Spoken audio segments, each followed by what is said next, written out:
Pre మార్కెట్కి సంబంధించిన ప్రధాన అంశాలు చర్చించుకుందాం. ముందుగా మిత్రులందరికీ స్వాగతం. ఈరోజు జనవరి 20వ తారీఖు సోమవారం.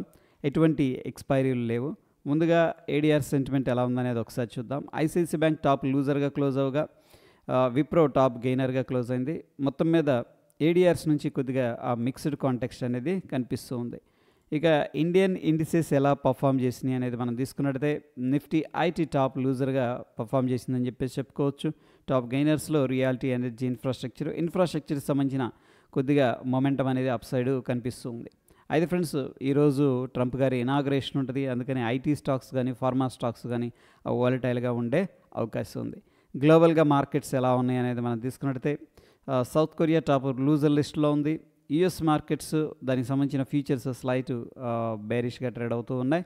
అక్కడ నుంచి కూడా మనం చూసుకున్నట్టు friends, Hong Kong, Asia market, Japan, Russia, China and German, Europe, London ఇవన్నీ కూడా గ్రీన్లో అయితే క్లోజ్ అయినాయి అని చెప్పేసి చెప్పొచ్చు. ఇక యుఎస్కి సంబంధించిన S&P 500 విక్స్ దాని యొక్క వోల్టాలిటీ అనేది ఎక్కువగా చూపిస్తుంది. ఎందుకంటే ఇనాగ్రేషన్ ఉంది కాబట్టి స్పెక్యులేటర్స్ మార్కెట్లోకి ఎంటర్ అయ్యి ఉండొచ్చు, లేదా హెడ్జింగ్ అనేది తీసుకుంటూ ఉండి ఉండొచ్చు.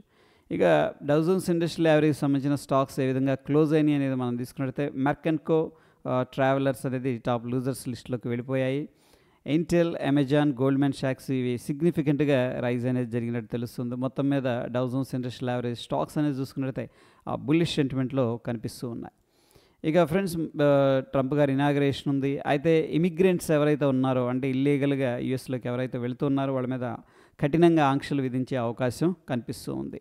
అయితే ఫ్రెండ్స్, ఇక్కడ ఏంటంటే టిక్ టాక్ దీంట్లో 50% యుఎస్ ఓనర్షిప్ కావాలని చెప్పేసి ప్రయత్నిస్తూ ఉన్నారు.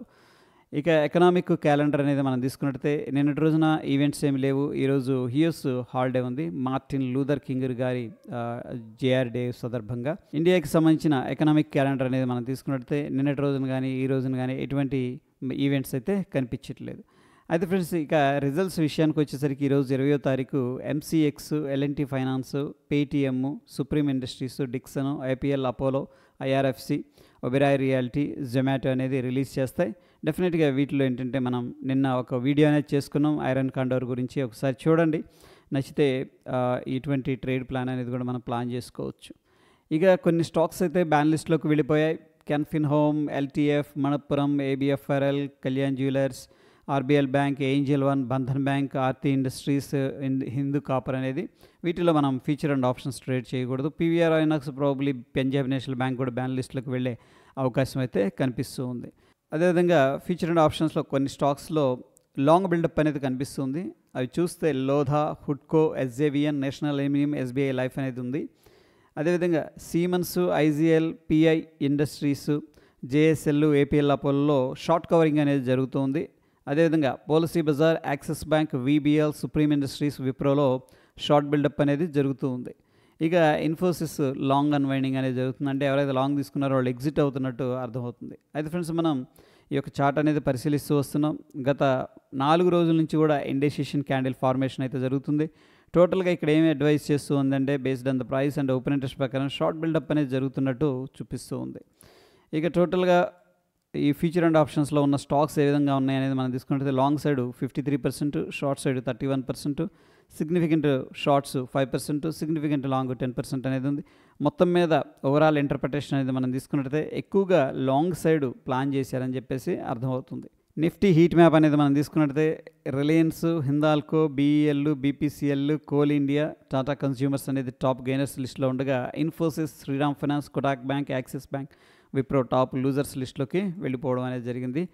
పార్టిసిపెంట్ వైజ్ డేటా అనేది మనం తీసుకున్నట్టయితే ఎఫ్ఐఎస్ ఇండెక్స్ ఫీచర్స్ ద్వారా బేరిష్గా ఉన్నారు, స్టాక్ ఫీచర్స్ ద్వారా బుల్లిష్గా ఉన్నారు, స్టాక్స్ ద్వారా బేరిష్గా ఉన్నారు, ప్రొపరైటరీ అన్నిట్లో కూడా బేరిష్గా ఉన్నారు, క్లయింట్ అన్నిట్లో కూడా బుల్లిష్గా ఉన్నారు. ఇక డిఐస్ విషయానికి వస్తే ఇండెక్స్ ఫీచర్స్ ద్వారా, స్టాక్స్ ద్వారా ఏంటంటే బుల్లిష్గా ఉన్నారు. ఎఫ్ఐఎస్ మొత్తం మీద 3,318 కోట్లు క్యాష్ మార్కెట్లో సెల్ చేయగా డిఐఎస్ 2,573 కోట్లు క్యాష్ మార్కెట్లో సెల్ చేసినట్టు తెలుస్తుంది.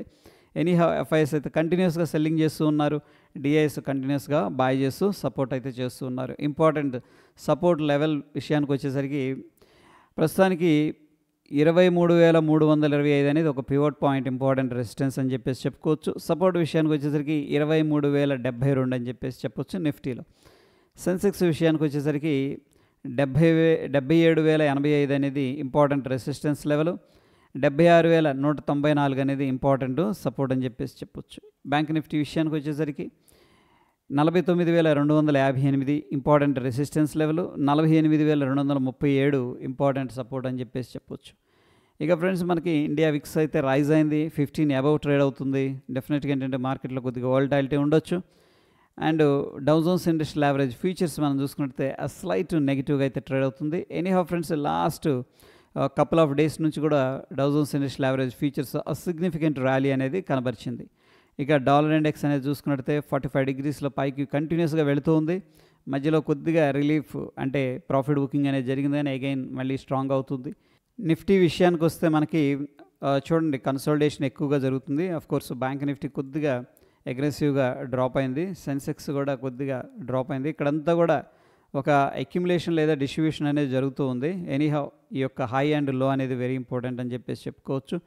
ఇక గిఫ్ట్ నిఫ్టీ విషయానికి వస్తే మనకి ప్రస్తుతానికి స్లైట్గా గ్యాప్ అప్ అయితే అయింది ఫ్రెండ్స్. 45 పాయింట్స్ అయితే పాజిటివ్గా ట్రేడ్ అవుతుంది మనం చూస్తున్న సమయానికి. ప్రీవియస్గా ఇక్కడ క్లోజ్ అయిపోయింది, ఈరోజు కొద్దిగా గ్యాప్ అప్ అయింది, కొంచెం ప్రాఫిట్ బుకింగ్ అనేది జరుగుతూ ఉంది.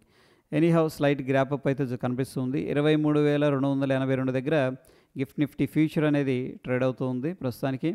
అదేవిధంగా 23,270 దగ్గర మన నిఫ్టీ ఫ్యూచర్ అనేది క్లోజ్ అయిపోయింది. ఆల్మోస్ట్ ఏంటంటే ఒక 10 నుంచి 20 పాయింట్లు పాజిటివ్గా కనిపిస్తూ ఉంది. ఇది డిఫరెన్స్ అనేది మనం తీసుకున్నట్లయితే based on the gift Nifty ఏంటంటే మనం స్మాల్ గ్యాప్ అప్ అయితే ఎక్స్పెక్ట్ చేసుకోవచ్చు. ఇక ఫ్రెండ్స్ కొన్ని స్టాక్స్ మనం చూస్తే న్యూస్లో ఉన్నాయి. Wipro, tech Mahindra, Kotak bank, RBL bank, Gland pharma, Zydus life, Ashapura, Minechem, Laxmi dental అనేది. ఐ థింక్ లక్ష్మీ డెంటల్ ఈరోజు లిస్ట్ అవుతున్నట్టుంది. ఎనీహౌ ఈ యొక్క లింక్ అయితే నేను టెలిగ్రామ్లో షేర్ చేస్తాను. ఇక టెక్నికల్గా సమరీ ఎలా ఉంది అనేది మనం తీసుకున్నట్లయితే ఫ్రెండ్స్ ఇక్కడ మనకి డైలీలో స్ట్రాంగ్ సెల్ అనేది అడ్వైస్ చేస్తుంది. లోవర్ టైం ఫ్రేమ్స్ ఏంటంటే కొద్దిగా న్యూట్రల్ అయినాయి అని చెప్పేసి చెప్పుకోవచ్చు. అదేవిధంగా నిఫ్టీ 50లో కూడా స్ట్రాంగ్ సెల్ అనేది అడ్వైస్ చేస్తుంది బిగ్ టైం ఫ్రేమ్లో. ఫ్రెండ్స్ గిఫ్ట్ నిఫ్టీ ప్రకారం మనకి కొద్దిగా గ్యాప్ అప్ అయితే అయ్యే అవకాశం కనిపిస్తుంది. ఎనీహౌ యూఎస్కి సంబంధించిన వాలటైలిటీ మన ఇండియన్ మార్కెట్స్లో కూడా కనపడవచ్చు, ఎందుకంటే ట్రంప్ గారి ఇనాగ్రేషన్ ఉంది కాబట్టి ఈరోజు. సో అది మనం వాచ్ చేయాల్సి ఉంటుంది. దాన్ని బట్టి మార్కెట్స్ ఎలా మూవ్ అవుతున్నాయని దాన్ని బట్టి మనం ట్రేడ్ ప్లాన్ చేసుకోవాలి. ఎనీహౌ ఇంట్రాడే ట్రేడ్ చేసేవాళ్ళు డైనమిక్గా మార్కెట్ డైరెక్షన్తో పాటు మూవ్ అవటం అనేది ఉత్తమం ఫ్రెండ్స్. ఇది ప్రీ మార్కెట్కి సంబంధించిన అప్డేట్స్. మరొక ఇంట్రెస్టింగ్ ఎపిసోడ్లో మళ్ళీ కలుసుకుందాం ఫ్రెండ్స్. నచ్చితే తప్పకుండా లైక్ చేసి మీ యొక్క సపోర్ట్ అనేది తెలియజేయండి. ధన్యవాదాలు.